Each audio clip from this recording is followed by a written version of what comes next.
United Kingdom have raised concerns over the continued violence in parts of the country. And the Ministry of Higher Education has admitted that a mistake was made during the selection process for the Indian government scholarship, which sparked public outcry in July. These stories and more coming to you in this news bulletin with me, Lasuba Memo, and now the news in detail.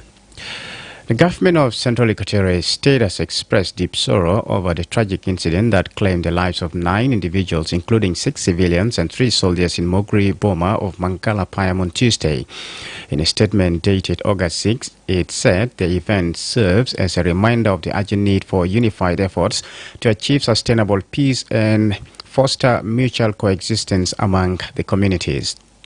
Angelo Dyer, the State Security Advisor, reaffirmed the government's commitment to the safety and protection of all citizens across the state.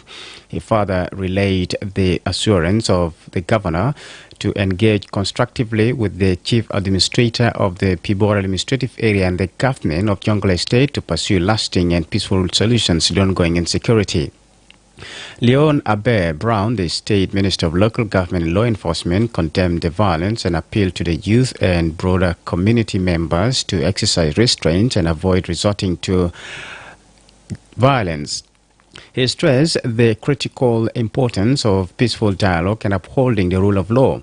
Meanwhile, Commissioner Emmanuel Tetesbon extended his condolences to the people of Greater Pibor and urged all neighboring counties to refrain from actions that escalate insecurity in the region. He reassured the public of Juba County's firm commitment to addressing the root causes of violence and implementing measures to prevent recurrence. Esbon also urged the raiders to return all the raided cattle to their rightful owners for restoring trust and achieving lasting peace. Luca Alan, a youth leader from Pibor, appealed to the government of Central Equatorial State to strengthen protection mechanisms for vulnerable communities during this challenging time. The embassies of Canada, Germany, Japan, the Netherlands, Norway and the United Kingdom have expressed concerns over the continued violence in parts of the country.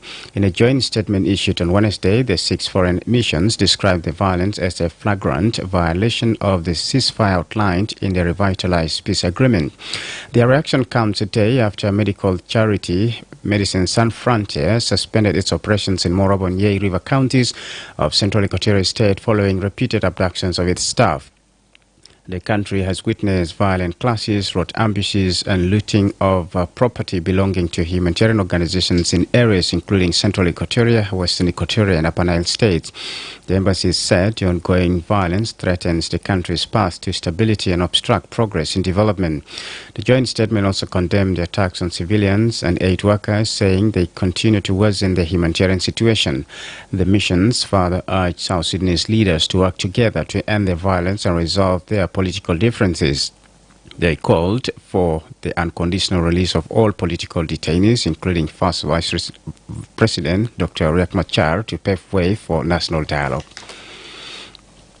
The Minister of Higher Education has admitted that a mistake was made during the selection process for the Indian government scholarship, which has sparked public outcry in July.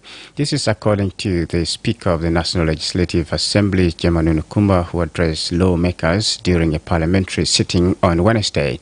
Speaker Kumba said the minister publicly acknowledged irregularities in the selection process, which drew criticism over alleged tribal favoritism and the lack of female representation among selected candidates.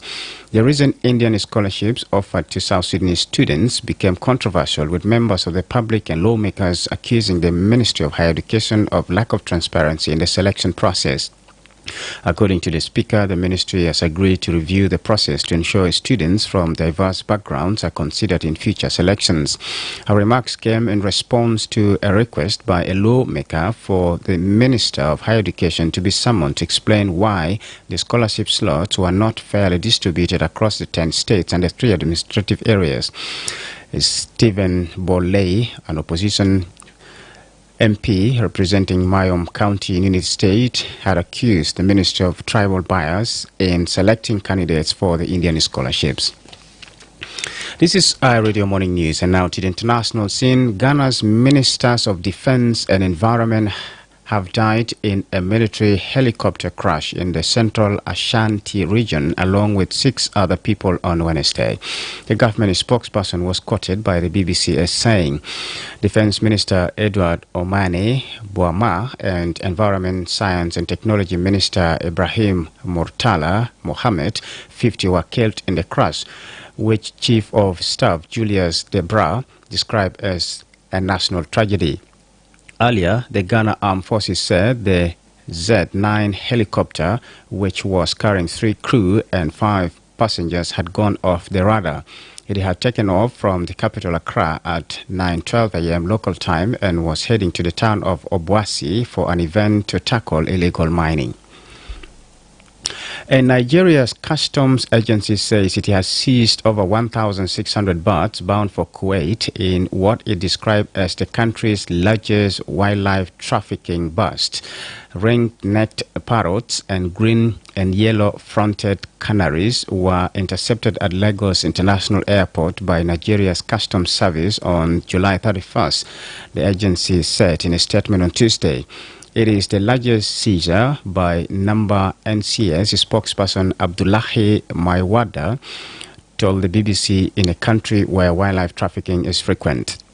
Nigeria's porous borders, widespread corruption and weak enforcement have made it a key transit hub for ivory, pangolin, scales and other wildlife products.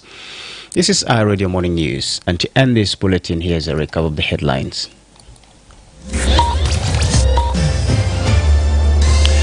The government of Central Equatorial State has expressed deep sorrow over the tragic incident that claimed the lives of 9 individuals, including 6 civilians and 3 soldiers in Moguri Boma of Mangala Payam on Tuesday. The embassies of Canada, Germany, Japan, the Netherlands, Norway and the United Kingdom have raised concerns over the continued violence in parts of the country. And the Minister of Higher Education has admitted that a mistake was made during the selection process for the Indian government scholarship, which sparked public outcry in July. That's the end of our Radio Morning News. If there is a story or an event you'd like I ready to cover or report about, please send us a text message at +2 1925 287 It's also our WhatsApp number. Follow us on X at iRadio Juba, like our Facebook page iRadio. Subscribe to our YouTube channel at iRadio South Sudan. You can also visit our website and listen to us online at www.iradio.org. Stay tuned for the news in Arabic at 8 o'clock. I'm Lasuba Memo. Thanks for listening.